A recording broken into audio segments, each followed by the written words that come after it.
بسم اللہ الرحمن الرحیم۔ السلام علیکم دوستوں، بہنوں، بھائیوں، بزرگوں۔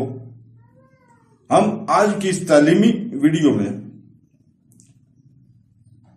ہم باجماعت نماز پڑھنے کی اہمیت کو دریافت کرتے ہیں، نماز کے لیے اکٹھے ہونے کے فائدے اور اہمیت کی دریافت کرتے ہیں، جانیں کہ یہ عمل آپ کے ایمان اور دوسروں کے ساتھ تعلق کو گہرا کرنے کے لیے کیوں ضروری ہے۔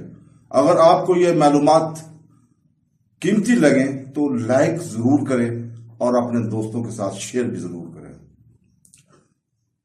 ہم اس ویڈیو میں حضرت محمد صلی اللہ علیہ وسلم کی حدیث اور سورہ بقرہ کی 43 نمبر آیت کا حوالہ دیتے ہیں۔ اس آیت میں جماعت کے ساتھ نماز ادا کرنے کی ترغیب بھی ہے اور حدیث میں جماعت کے ساتھ نماز ادا کرنے کی کثیر فضائل بیان کیے گئے ہیں۔ چنانچہ حضرت عبداللہ بن عمر رضی اللہ تعالیٰ عنہ سے روایت ہے کہ نبی کریم صلی اللہ علیہ وسلم نے ارشاد فرمایا کہ جماعت کے ساتھ نماز پڑھنا تنہا پڑھنے سے 27 درجہ زیادہ فضیلت ہے۔ حضرت عثمان غنی رضی اللہ تعالیٰ عنہ کے غلام حضرت حمران رضی اللہ تعالیٰ عنہ سے روایت ہے، حضور پاک صلی اللہ علیہ وسلم نے ارشاد فرمایا، جس نے کامل وضو کیا پھر فرض نماز کے لیے چلا اور امام کے ساتھ نماز پڑھی، اس کے کئی گناہ بخش دیے جائیں گے۔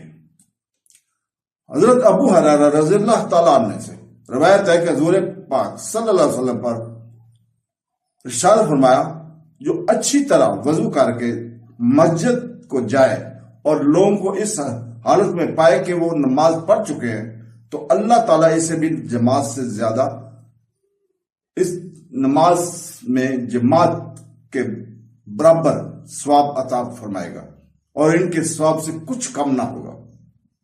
مسلم حدیث نمبر 252۔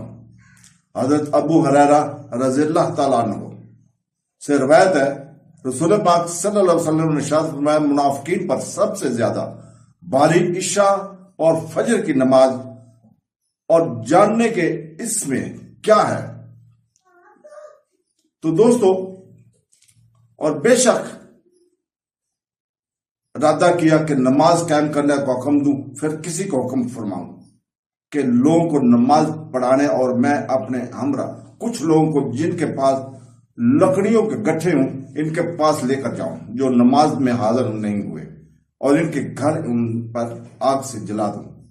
بزرگان دین کے نزدیک باجماعت نماز ادا کرنے کی اہمیت کس قدر تھی کہ اس کا اندازہ ان دو حقائق سے لگایا جا سکتا ہے۔ نمبر 1، حضرت عبداللہ بن عمر رضی اللہ تعالیٰ عنہ فرماتے ہیں کہ حضرت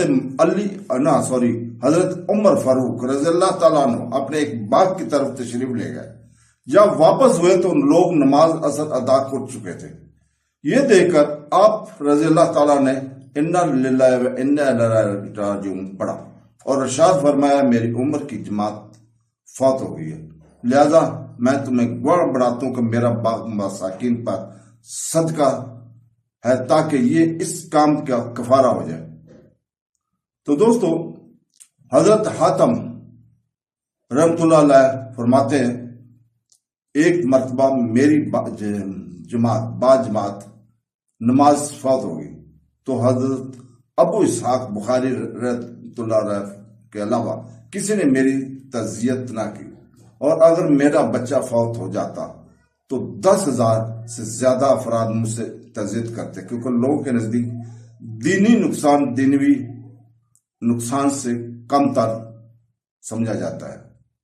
تو دوستو، اللہ تعالی ہمیں باجماعت نماز پڑھنے کی توفیق عطا فرمائے اور قرآن پڑھنے، حدیث پڑھنے اور اس کے اوپر عمل کرنے کی توفیق عطا فرمائی جائے۔